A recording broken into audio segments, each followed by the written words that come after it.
परमात्मा कहते मैं रोता हूँ सृष्टि को, तो मैं रो रहा हूँ, तुम्हारे लिए भटक रहा हूँ कि तुम जिनकी पूजा कर रहे हो ये सुख नहीं दे सकते, तुमने दुख तो दे सकते। कौन दे सकता है दुख? ये काल भगवान। और ब्रह्मा विष्णु महेश सब दुर्गा ये तो अपने ना सुख दे सकते ना दुख दे सकते, आपका किया कर्म ही दे सकते। और परमात्मा कहते मेरी शरण में आने के बाद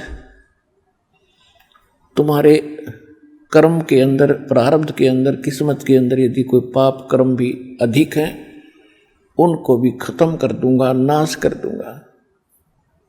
मासा घटे न तिल बधे, विदना लिखे जो लेख, ये सच्चा सतगुरु मेट कर भाई ऊपर मार मेख। जम जो राजा से डरे ये मिटे कुर्म के लेख, अदली असल कबीर हैं ये कुल के सतगुरु एक। परमात्मा भी कहते हैं अमर करू सतलोक पठाऊं, तात बंदी छोड़ कहाऊं, बंदी छोड़ हमारा नामम, अदर अमर है अस्थिर ठामम। जब ही सतनाम हृदय धरो, भयो पाप को नाश, जैसे चिंगारी अग्नि की बई पड़े पुराण गास।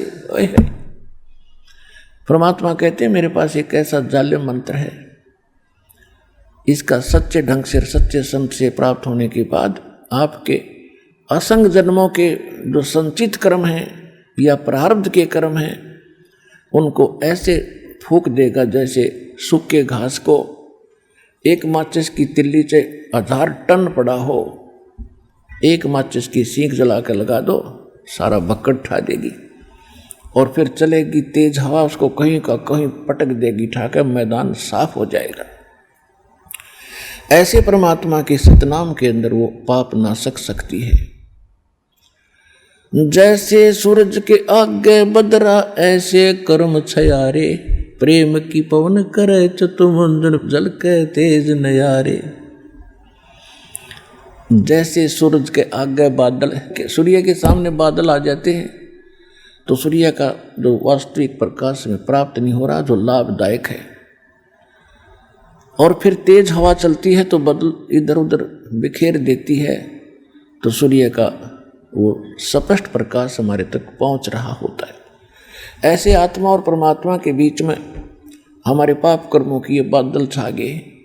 उसके लिए परमात्मा ने कहा कि जैसे सूरज के आगे बादल बदरा, ऐसे कर्म छयारे, और प्रेम की पवन करे चितरंजन, फिर जल के तेज नयारे। परमात्मा में प्रेम जागेगा। प्रेम जब जागेगा हम परमात्मा के गुणों से परिचित होंगे, हम फिर इसके ऊपर आसक्त होंगे, आशिक होंगे, कभी रोएंगे कभी गाएंगे, और सतलोक के उस सुख को हम रह रहकर याद करेंगे। तो फिर इस मंत्र के जाप से आपकी आत्मा साफ होएगी। आत्मा साफ होगी तो आपका प्रेम बढ़ेगा भगवान में, परमात्मा की चर्चा चलेगी, आंखों से आंसू आने शुरू हो जाएंगे। तो वो प्रेम की पवन चलने से फिर वो प्यार के जो आंसू उमड़ने लगे, फिर वो पापों का नाश होने लगेगा। ये पहचान होगी आपकी। अब परमात्मा, जैसे दास आपको बहुत बार सुनाया है, सुनाते रहा हूँ कि एक समय रामानंद जी को परमात्मा मिले थे। 5 वर्ष की आयु में फिर उनको सचखंड लेकर गए थे, वापस छोड़ा था। उसके बाद रामानंद जी परमात्मा से परिचित हुए थे कि सचमुच एक स्थान है जहाँ हम सुखी हो सकते हैं, हमारी जन्म मृत्यु सदा के लिए समाप्त हो सकती है। और उनको ये भी विश्वास हो गया था कि कबीर परमात्मा है। परमात्मा ने फिर उनको एक आदेश दे दिया था, ये समझ लो कि इस गुरु शिष्य की मर्यादा बनाए रखने के लिए आप जी ने ये भूमिका मेरी आज्ञा से करनी पड़ेगी। आप मेरे गुरु रूप में रहोगे और क्रिया वो करोगे जो दास बता रहा है, आपको दिखा भी लाया है। और क्योंकि मेरे से ये कोई भी उपदेश नहीं ले रहा, विशेषकर ब्राह्मण वर्ग, और आप भी भक्ति जारी रखो और इस प्रथम 5 नाम को ही देना और मंत्र नहीं देना, जो दास आपको साथ देता है। लेकिन रामानंद जी सारा कुछ देख भी लिया था और स्वामी रामानंद जी वेदों के बहुत बड़े ज्ञाता माने जाते थे, क्योंकि ये नकली ऋषि जितने हुए सारे ही हमें बहका रहे थे। हम इनको विद्वान मानते थे, वेदों के कोई इन्होंने कंठस्थ याद कर रखा था। कोई ब्राह्मण चतुर्वेदी कहलाता था जिसने 4 वेद घोट रखे थे, कंठस्थ याद थे, वो चतुर्वेदी कहलाता था। जिसने 3 वेद याद करा करते उनकी परंपरा में, तो उनको त्रिवेदी कहने लगे। जिसने 2 वेदों को कंठस्थ याद कर रखा था उसको द्विवेदी कहते थे। और इनको वेदों के बारे में कै ख का पता नहीं था, कै ख भी नहीं जानते थे। ऐसे स्वामी रामानंद जी विद्वान पाक रहे थे, बड़े विद्वान हैं, वेदों का बड़े गूढ़ रहस्यों को जानने वाले। और रामानंद जी परमात्मा से वो ज्ञान रह रहकर सुना करते थे। उधर से केवल ब्राह्मण वर्ग ही रामानंद जी के पास दीक्षा लेने आ रहा था। कबीर परमेश्वर से ब्राह्मण वर्ग दीक्षा नहीं ले रहा था, तो परमात्मा ने वो भी चाबी लानी थी, क्योंकि बच्चे तो ब्राह्मण भी भगवान के ही हैं। एक दिन परमात्मा बैठे थे स्वामी रामानंद जी के पास, एक शेष रूप में रामानंद जी बैठे थे अपनी गुरु रूप में गद्दी पर। एक ब्राह्मण आया, महादुखी, सब जगह भटक करके अंत में वो स्वामी रामानंद जी के पास आया था। अब स्वामी रामानंद जी से उसने दीक्षा भी ले रखी थी और स्वामी रामानंद जी के बताए अनुसार उसने साधनाएं अनुष्ठान भी किए, लेकिन उसका कोई संकट निवारण नहीं हुआ। उसके 2 पुत्र 2 पुत्री थी, पत्नी थी, सभी मानसिक रोग से पीड़ित थे, कोई अपाहज स्थिति में पड़े थे, बड़ा कहर टूट रहा था। जब स्वामी रामानंद जी को वो अपनी व्यथा बता रहा था कि महाराज मैंने आपके बताए अनुसार सब साधनाएं कर चुका हूँ और मुझसे कोई लाभ नहीं हो पा रहा, क्या करूँ? तो स्वामी रामानंद जी ने कहा कि देखो भक्त, मैंने जो क्रियाएं बताई इनसे राहत मिलनी चाहिए थी। यदि राहत नहीं मिली है तो ये तेरी किस्मत में लिखा हुआ प्रारब्ध का कर्म है और ये तो ब्राह्मण भोगना पड़ेगा। उदाहरण दिया कि जैसे श्री रामचंद्र जी ने बाली को मारा था, सुग्रीव के भाई को, एक वृक्ष की ओट लेकर धोखा देकर, तो उसका बदला भी श्री कृष्ण रूप में उन्होंने उसी को से देना पड़ा। एक शिकारी बनकर वो बाली वाली आत्मा त्रेता युग में जन्मी, श्री कृष्ण राम यानी विष्णु वाली आत्मा राम वाली आत्मा थी, और अंत में उस शिकारी ने श्री कृष्ण जी के पैर में तीर मारा, विषाक्त जहर से बुझा हुआ, जिससे श्री कृष्ण की मृत्यु हुई। तो बदला तो भाई ये कर्म तो भोगना ही पड़ेगा, ये तो प्रारब्ध में लिखा है। अब परमात्मा यही चाहते थे कि किसी तरह मेरी भी जो है सुरंग लग गई इस ब्राह्मण जाति में। तो परमात्मा ने कहा स्वामी जी, वेदों के अंदर क्या पाप नाश करने का कोई विधान है भगवान का? स्वामी जी ने कहा नहीं, वेदों में कोई ऐसा विधान नहीं है जिससे जीव के पाप नाश हों। परमात्मा ने कहा कि यजुर्वेद अध्याय नंबर 8 के मंत्र नंबर 13 में देखियो स्वामी जी, वो वहीं रखे थे। वेद तो उनके इनके दादा लाई हैं ब्राह्मणा के पहले से। उसने तुरंत खोल कर देखा, उसमें 6 बार लिख रखा है कि परमात्मा घोर पाप का विनाश कर दे। तो परमात्मा कहने लगे, मोती मुक्ता दर्शत नाही, ये जग है सब अंदरे, दिखत के तो नैन चश्म इनके फिरा मोतिया बिंदरे। अब रामानंद जी वो जानते थे उनको कि केवल कबीर दानक नहीं, ये परमात्मा है, लेकिन हमारी बुद्धि फिर भी कहीं ना कहीं स्लिप कर ही जाती है। रामानंद जी आंखों देखकर भी कभी कभी ये सोच लेते थे कि हो सकता है इन्होंने कोई लीला करके मुझे वैसे ही ऊपर नीचे कर दिया हो, लेकिन जब ऐसे ऐसे उदाहरण सामने रखते थे फिर वो दृढ़ हो जाते थे कि ना वो भगवान है तो बता, वेदों को जाना हमने पढ़ पढ़ कर मर गए, हमारा समझ में नहीं आई। यहां परमात्मा कहते हैं गुरु बिन वेद पढ़े जो प्राणी और समझे न सार रहे ज्ञानी। गुरु बिन काहू न पाया ज्ञाना जो थोथा पूछड़े मूड किसाना। तो परमात्मा ने कहा कि स्वामी रामानंद जी वेद क्या कह रहे हैं, ये पूर्ण परमात्मा परम अक्षर ब्रह्म सर्वगतम ब्रह्म सभी पापों का नाश कर देता है। उसकी साधना वेदों में नहीं है।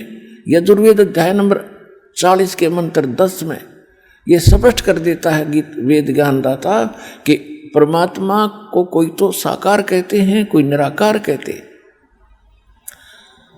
निराकार तो उसको कहते हो दिखता को नहीं, साकार मानते हैं जैसे रामकृष्ण रूप में आगे नहीं।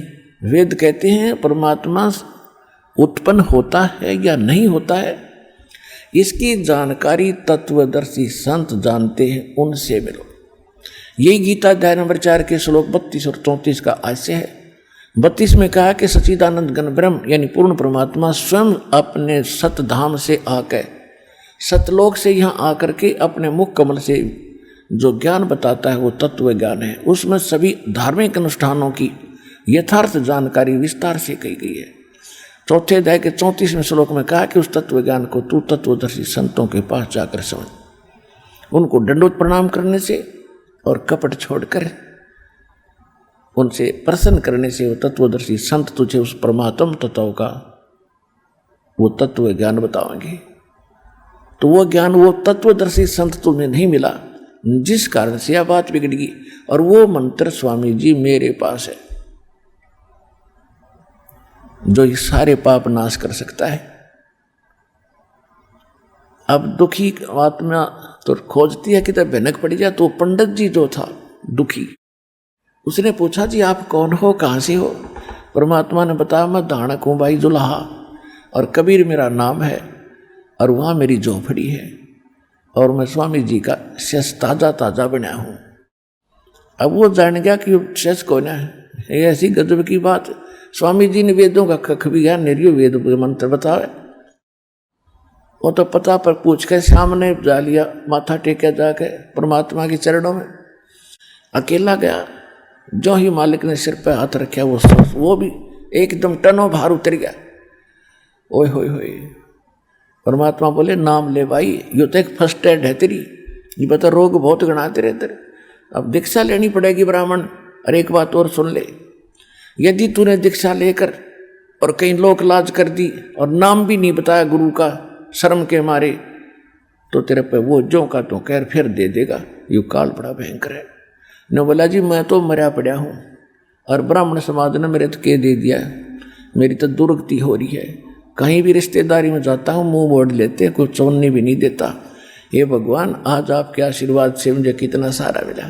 परमात्मा बोले पूरे परिवार को नाम दिला, कर टूट रहा तो सुखी होगा। अब घर गया, अपने दोनों बच्चों को लाया, पहले लड़कों को, क्योंकि हमारे अंदर थोड़ी थोड़ी रहती है ऐसे ही कि पहले लड़कों पर ट्राई कर लेता हूँ। लड़के ऐसा बुरा हाल पाएंगे, मुंह ऐसे टेढ़े टेढ़े जैसे सता रखे प्रेतों और संस्कार ने। परमात्मा के पास लाए, आशीर्वाद दिया और उनको मंत्र दिया।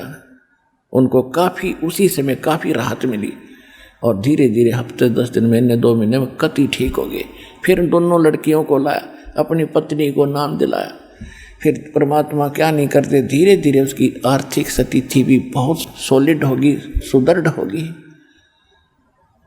अब वो तो डटा नहीं डटे, जो भी मिले उससे आगे कह कबीर परमात्मा उतरे हुए पृथ्वी पे, भगवान आ रहे हैं। यो धानक नहीं रहे भगवान है, ये दुल्हा नहीं रहे भगवान है। ये कबीर पर्वत पर्वत में फिरा, कारण अपने राम, राम जैसे संत मिले भाई जिन सारे सब काम। ऐसे ही और भी कई अन्य जाति वाले भी परमात्मा के पास आने लगे, दीक्षा लेने लगे। परमात्मा एक एक दिन में हजारों जगह प्रकट हो जाती थी, अन्य जगह जगह पर नाना रूप बना के, और कहीं भी खड़ा होकर के अपनी अमृतवाणी का उच्चारण शुरू कर देते, जैसे ये डुगडुगी बजाने वाले करते हैं। एक तारा लेकर खड़े हो गए कि चौराहे पे, और मालिक की वाणी आत्मा ने छू जाती है। नाम सुमर ले सुकुर्म कर ले, कौन जान कल की खबर नहीं पल की। ओए इस तरह की आवाज परमात्मा बतावे, आत्मा खड़ी हो जाती है, स्तब्ध हो जाती है सुन के, और वहाँ बैठ जाते थे सैकड़ों की संख्या में राहगीर, और मालिक फिर उनको 2-2 घंटे सत्संग सुना करते, वह धूप छाया में न्यों बैठे रहते थे, और फिर नाम लेते थे, क्योंकि उसके बच्चे हैं, उनको दीक्षा देते थे, भाई मंत्र करो, दुनिया दुखी फिर है, और किसी को आशीर्वाद से, किसी को नाम दे करके, सबको रिचार्ज करके परमात्मा आज तक आपको लाए हैं, यहाँ तक लाए। उस समय परमात्मा के 64 लाख शिष्य हुए थे कबीर भगवान के। 64 लाख, ना तो कोई मीडिया था, ना कोई बुक छापड़ियाँ था, और ना कोई अन्य कोई साधन, सब लाउड स्पीकर थे। ऐसी परमात्मा ने समर्थ इसी को कहते। हिंदुस्तान इंक्लूडिंग बलोचिस्तान, अफगानिस्तान, पश्चिमी पाकिस्तान, पूर्वी पाकिस्तान, इराक, ईरान और गजनीव तक ये सारा भारत था, और उस समय सारे भारत की आबादी मुश्किल से 4 करोड़ होगी, और 4 करोड़ आबादी में 64 लाख से एक धानक के जुलाए के होना, ये कोई बालकों का खेल नहीं है। और फिर बिना पहचान पाए कि कबीर इज गॉड, सबको सुख दिया दाता ने, जो भी आ गया, क्योंकि तो अपना पिता है, और ये तो शीतल सथल है, यानी एसी रूम है, धूप में जलता हुआ व्यक्ति कोई बढ़ जाओ उस एसी कमरे में, तुरंत शांति होती है। तो परमात्मा काल तो है वो आग अंगार बरसा रहा हमारे, और ये मालिक हमारे ऊपर शीतलता बरसाते हैं। तो ऐसे लाखों भगत शेष हो गए। एक पंडितानी थी, शारदा नाम था उसका बेटा बहुत विद्वान था। विद्वान तो खाकता पर प्रसिद्ध था, जिसे ये विद्वान थे ऋषि जी, 4 वेद घोट लिए, वो विद्वान हो गया। उसने हिंदुस्तान के सभी विद्वान ब्राह्मणों को शास्त्रार्थ में पराजित कर दिया। तो ऐसा विद्वान था वो, और उसकी माता इतनी दुखी थी कि अंतिम सांस गिने थी। उससे पहले उसने अपनी माता के लिए भी खूब जंतर मंत्र कर लिए, सारे वेदों के अनुष्ठान कर दिए, उसको कोई राहत नहीं मिली। उस शारदा ने जहाँ भी किसी ने कोई साधु संत बताया, उसी के पास जाकर उसने अपना दुखड़ा रोया, और जिस भी संत ने जो कुछ भी क्रिया बताई उसने सारी करी, कोई राहत नहीं मिली। तो सभी ये कह देते थे कि शारदा, ये तेरे प्रारब्ध का दुख है, तेरी किस्मत में लिखा ही तो भोगना पड़ेगा। लेकिन आत्मा फिर भी नहीं मानती, क्योंकि उसको मालूम है कि भगवान सब सुख कर सकता है। तो दूसरे संत के पास गई, फिर तीसरे के पास गई, अंत में वह कति कंडेम होगी, राहत मिली नहीं कति। अब परमात्मा कहते, सोच छिद्र मैं करूं अपने जन के काज। जिस मोहल्ले में, जिस कॉलोनी में वो शारदा रहा करती थी, सर्वानंद की माँ, उससे थोड़ी सी दूरी पर एक परमात्मा कबीर जी की शिष्या थी, और वो किसी कामवश चली गई शारदा के घर। पहले जाकर कुशल मंगल पूछा तो उसने बताया। शारदा ने कहा, बहन कुशल क्या बताऊं, मैं तो अंतिम सांस गिन रही हूँ, बहुत दुखी हूँ, मैंने सब जगह क्रियाएं कर चुकी हूँ। तो उसने पूछा कि कोई साधु संत की शरण में जाना चाहिए आपको, जब आपसे कोई लाभ नहीं मिल रहा कहीं से। तो शारदा ने कहा कि मैंने यहाँ आसपास का कोई साधु संत छोड़ा नहीं, और तीर्थ वर्ष जहाँ भी जिसने जो कोई जंतर मंत्र मत्था टेकना बताया मैं सारे कर चुकी हूँ, और औषधियों का प्रयोग भी मैं बहुत कर चुकी हूँ। और ऐसा बन गई थी, बहुत कमज़ोर हो गई थी, सारे शरीर में बुरा हाल हो रहा है, ना मर रही हूँ ना जी रही हूँ। तब उस बहन ने कहा कि बहन एक बात मैं बताऊं, जब मान ले तो। हाँ बताओ। आप मेरे गुरु जी से दीक्षा ले लो, आप दुखी नहीं रहोगी। तो कहने लगी बहन मैं तो थक चुकी हूँ इन गुरुओं के चक्कर में, थक ली कति कहीं कुछ नहीं हुआ। कहने लगी फिर उसने बताया कि हमारे ऐसे ऐसे कष्ट थे, ऐसे ऐसे दुख थे, हम कति स्वस्थ हो गए, पूरा परिवार चैन से जी रहा है और आर्थिक स्थिति भी हमारी पहले से बहुत अच्छी हो गई है। तो कहते मरता क्या नहीं करता, वो सोचता चल हो सकता है कोई छुपा हुआ परमात्मा का प्यारा संत। उसने कहा कि कौन है आपके गुरुजी, बताओ मैं चल पड़ूंगी। कहाँ है वो? कि यहीं काशी के अंदर हैं और कबीर नाम है उनका। वो कहाँ रहते हैं? शारदा ने पूछा। उस परमात्मा की शिष्या ने बताया कि वो जुल्हाओं की कॉलोनी में। जुल्हाओं की कॉलोनी में क्यों रहते हैं? क्या वो धानक है? कहाँ वो धानक है, जुल्हाए हैं, कबीर जुल्हाए हैं कहाँ? तो कहने लगी, बहन कहने लगी हाँ, जो शिष्या थी। लेकिन शारदा वो जुल्हाए नहीं, वो तो परमात्मा समझ लेना।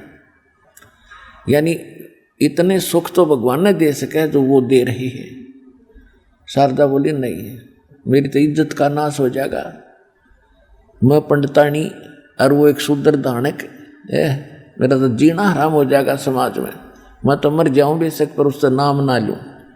उसके बाद परमात्मा ने एक और ब्राह्मणी भेजी, वो भी परमात्मा से दीक्षित हो चुकी थी और वो उनकी कोई रिश्ते में भी लगती थी शारदा के। भेजी का मतलब यह है कि कुछ ऐसा कारण बनाया। अब भेजने का तात्पर्य करता तो परमात्मा है, करे करावसाइया मन में लहर उठा और दादू सिरदर जीव के वो आप बगल हो जा। तो वो ब्राह्मणी जो थी वो भी बहुत दुखी थी और उसको भी ऐसा ही, क्योंकि परमात्मा तो परमात्मा ही है, चाहे सारा संसार आ जाओ और सिद्धि नित्य सब न सुख देगा, इसके घर में कोई कमी है किसी चीज़ की? हम तो टटपुंजिया भगवान के पीछे लाग रहे जिनका आप पे ब्यों तो नहीं कुछ भी। हम तो भेड़ की पूछ पकड़ के और दरिया से पार होना चाहते, वो साधन नहीं था दरिया से पार होने का। जहाज में बैठो, नौका में बैठो, परले पार जा छोड़ 1 मिनट में जो नाविक ठीक होता है। तो ऐसे वो भी सुखी हो रही थी। जो भगवान की शरण में आ गया वो तो गुण गाता रह जाता है। तो वो पंडितानी अन्य कोई थी जो उनकी नाचन भी थी, कोई किसी रिलेटिव थी, वो किसी कामवश पहुंच गई।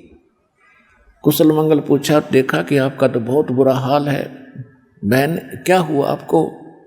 शारदा से पूछा तो उसने सारा दुखड़ा रोया।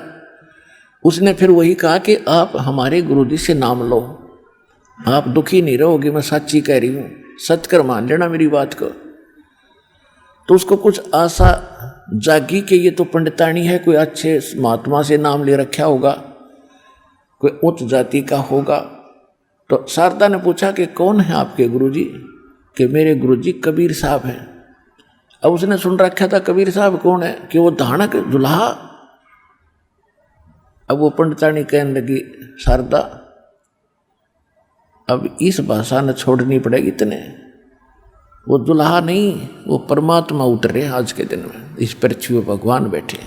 ने बोली अपना काम करे, हैं तूने नाम ले रखा वहाँ से? हाँ मैंने नाम ले रखा कि हमारा आइए भी ना आज के बाद तू तो भ्रष्ट होगी है शूद्र की, हम तो जगत के गुरु हैं ब्राह्मण, तू तेने नाम ले लिया धानक और शूद्र से। तो उस पंडितानी ने कहा कि मैं तेरे कति नहीं आऊँगी, मैं तो तेरा दुख देखकर आज तुझे सलाह दे रही हूँ कि आज, क्योंकि हमने ज्ञान हो गया है, तेरे को ज्ञान नहीं है शारदा। आज तू पंडितानी है और तू ये भी ज्ञान सुनती है कि मरने के बाद कोई अन्य भी जूनी धारणी पड़ सकती है। हाँ पड़ सकती है, कल ने तू गधी बन सकती है, तेरी इज्जत कहाँ जाएगी? फिर पंडितानी बनी रहेगी वहाँ तू। वह न्यू कहकर उठ कर चल पड़ी। इस बात से जख्मी तो वह होगी कि बात तक अटेगी है, ईब भुगतूंगी और आगे फिर गधी बनूंगी। और वह बताएगी कि इस परमात्मा की शरण मानने से दोनों दुख बटेंगे तेरे, यहाँ भी सुखी होगी, अगला झंझट भी मिटेगा। सोच लेना।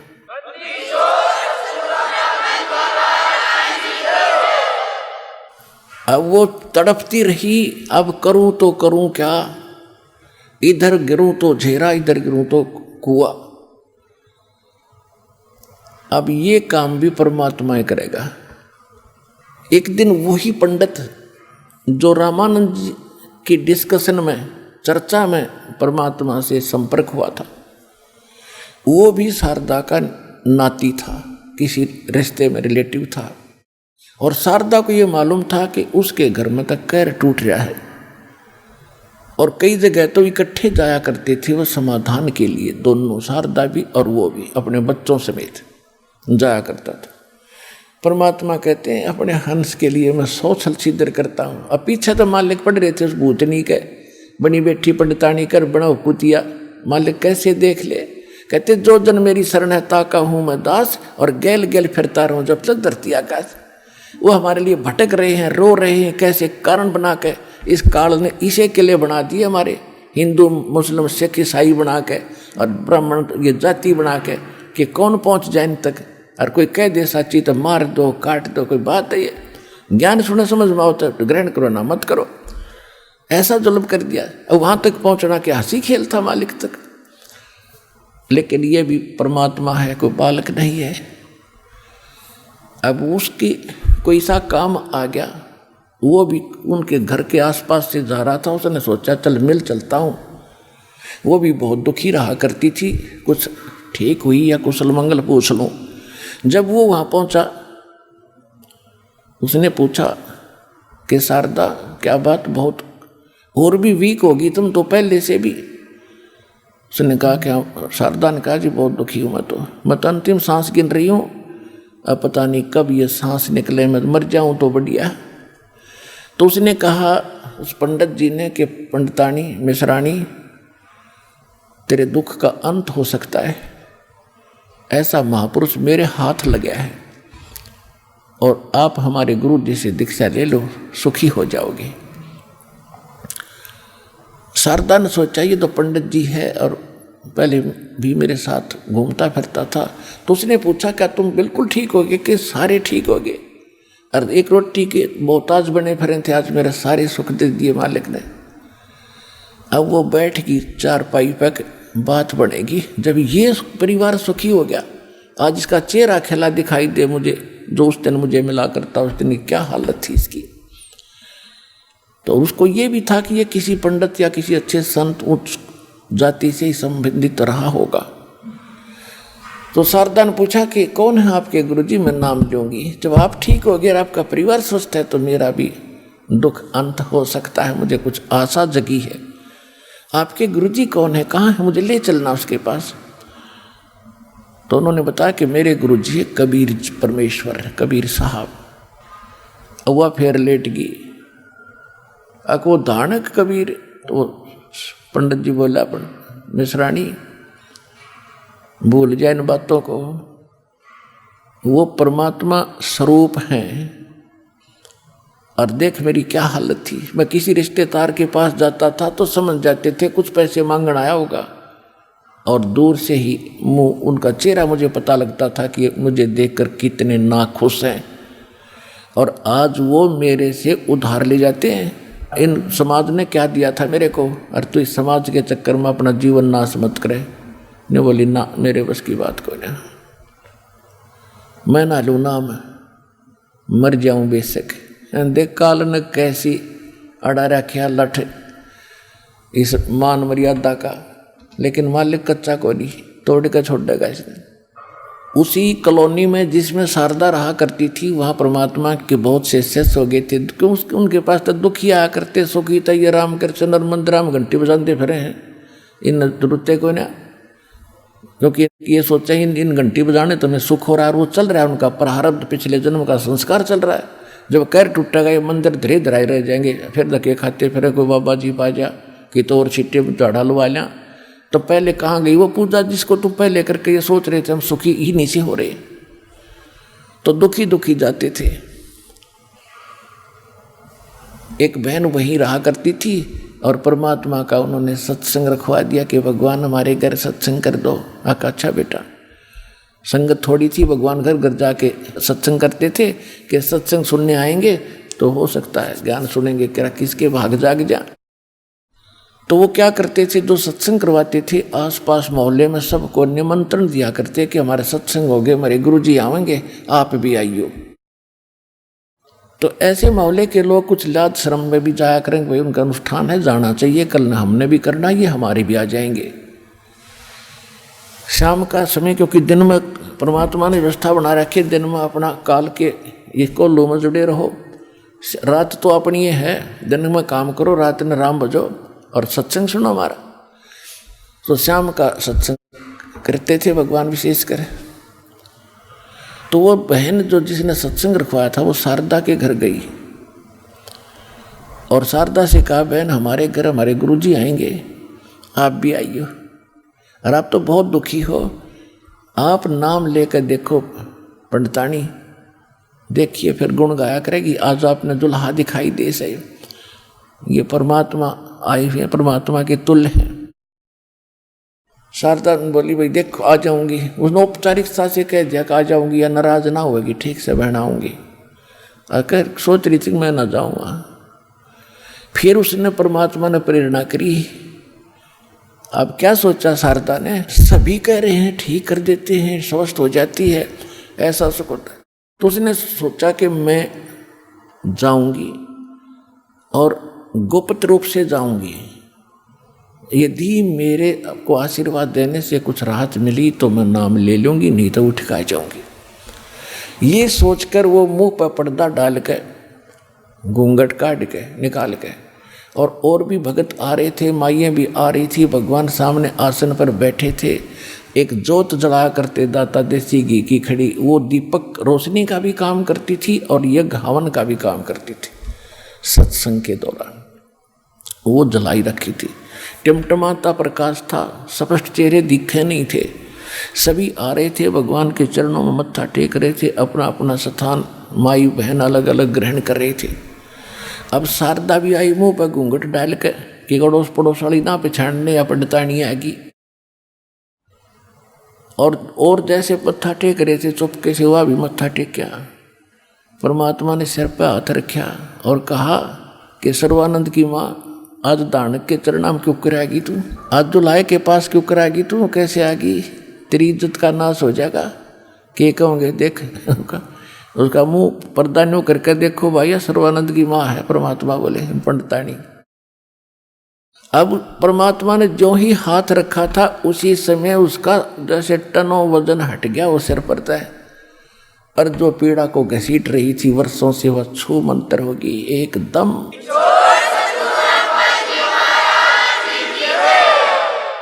चरणों में पड़कर रोने लगी बुरी तरह, भगवान मेरा तो भूल लाग रही थी, मैं तो बहुत नीच आत्मा हो जाता। अब पहले आयो मैंने घसीट के, आज मैं आज भी ना हूँ वो तेरे पास, मर जाती भुगत कह। और खड़ी होकर उसने कम से कम आध घंटा कहा, है बहनों, हे भाइयों, ये तो सचमुच भगवान आया है। मैं तो यूँ सोच कर आई थी परीक्षा लूँगी इसकी, और मेरा आराम होया था ठीक से, ना मती वापस हो लेती, तुमने भी ना पता लगने दो मैं सर्वानंद की माँ हूँ। ये तो जानी जान है न, पहले तो ठीक करी और फिर मेरा इंट्रोडक्शन आइडेंटिटी बताई किया हुआ है सर्वानंद की माँ।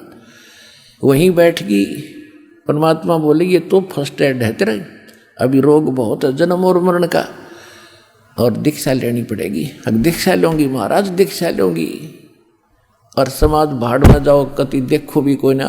मेरा तो नाश हो गया था, क्यों भगवान के सामने आकर आत्मा जाग जाती है, और मन पापी जो बकवाद करता, सांसारिक परंपराओं के निर्वाह करने के लिए विवश करता, ये काल का एजेंट है, वो भाग जाता है भगवान के सामने।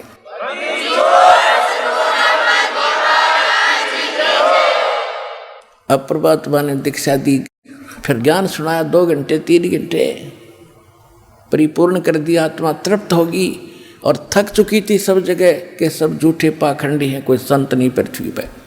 संत है या भगवान है तो परमात्मा आए हैं, कबीर जी। अब कहने का भाव ये है पुण्यात्माओं। उसके बाद शारदा किसी को बताती है तो कुपरा मनुष्य सीधे मुंह बात नहीं करते ना, तो बैठा लिया, इज्जत का नाश कर दिया है। तो इतने बड़े विद्वान की माता है, ब्राह्मणी है, तेरी तो जग में इज्जत है, और तूने कहाँ जा करके काम बिगाड़ लिया। वो कहने लगी तुम नींद में बांध रही हो, तुम तो नींद में बोल रही हो, और शनिपात का जोर है तुम्हारे जिसमें बिरड़ा रही हो। मैं पहचान कर जान कर शिष्या बनी हूँ, जान कर गुरु बनाया, मैं कोई ऐसी वैसी नहीं हूँ। अब उसने सोचा देख मेरा बेटा विद्वान बना फिर कख नहीं पता, माँ मरण लग रही और ने क्रिया बताता फिर यो, और मैं ठीक ना हुई सी। फिर उसको, क्योंकि आत्मा बेटे की तरफ, माँ की बेटी की तरफ बहुत होती है। अब उसने ज्ञान से पता लग गया कि विश्व में किसी के पास ज्ञान नहीं, कोई भक्ति ठीक नहीं, यो भी बकवाद करता फिर है बेटा। आज जो ब्राह्मण है कल कुत्ता बनेगा, निकम्मा। ओए होए, इसको समझाने लगी, कहने लगी बेटा भक्ति का मार्ग इससे हटकर है, ऐसे है। समझाने लगी तो मैंने जो गुरु बनाया तो उससे नाम ले ले। वो कहने लगा माता मेरे सामने टिकने वाला इस पृथ्वी पर कोई विद्वान नहीं है। और उसने क्या किया कि सब विद्वानों को पराजित कर दिया था। इसलिए वो सर्वानंद ये चाहता था कि मैं अपना नाम ही सर्वजीत रखवा लूं। सर्वजीत, सर्वानंद से सर्वजीत नाम अपना अपनी माँ से रखवाना चाहता था, बदलवाना चाहता था।